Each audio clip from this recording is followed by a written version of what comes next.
Remue ménage. Remue ménage.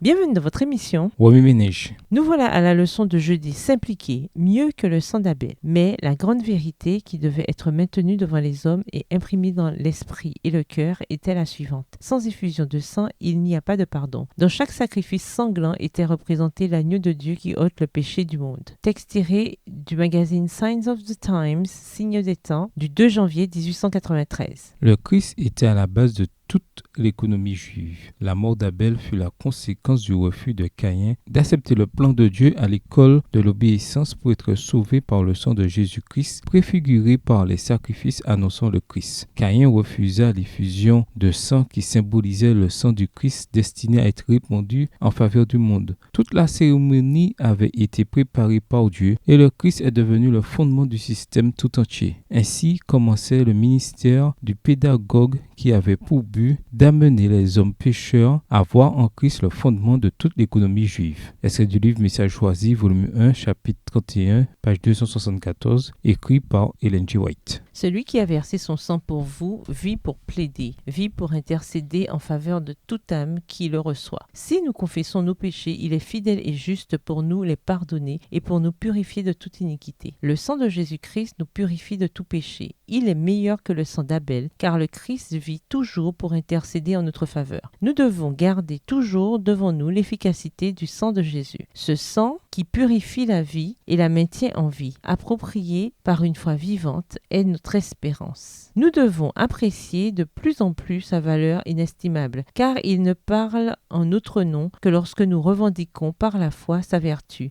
en gardant la conscience pure et en paix avec Dieu. Texte tiré du livre Seventh-day Adventist Bible Commentary, au volume 7 à la page 948. Livre écrit par Ellen G. White. La loi exige la justice, une vie juste, un caractère parfait. Or, l'homme ne peut se conformer aux exigences de la sainte loi de Dieu. Mais le Christ, venu sur la terre en tant qu'homme, a vécu dans la sainteté et a formé un caractère parfait. Il offre ces choses gratuitement à tous ceux qui veulent les recevoir. Sa vie se substitue à celle des hommes. De cette manière, ceux-ci obtiennent la rémission des péchés commis auparavant au temps de la patience de Dieu. Plus encore, le Christ communique aux hommes les attributs mêmes de Dieu. Il façonne le caractère humain à la ressemblance du divin. Un magnifique chef-d'œuvre de force et de beauté spirituelle. Ainsi, la justice qu'exige la loi se trouve réalisée chez celui qui croit en Christ. Dieu a voulu montrer sa justice dans tout le temps présent, de manière à être reconnu juste, tout en justifiant celui qui a la foi en Jésus. Romains 3, verset 26. Extrait du livre Jésus-Christ, chapitre 79, page 687, écrit par Ellen G. White. Remue ménage, suite à l'étude d'Hébreux 11 et Hébreux 12 et versets 18 à 24. Qu'est-ce qui vous frappe personnellement? Que pouvez-vous appliquer dans d'autres secteurs de votre vie? Révisez le verset à mémoriser. En quoi s'applique-t-il spécifiquement à votre vie cette semaine? Au revoir. Et à demain si Dieu veut.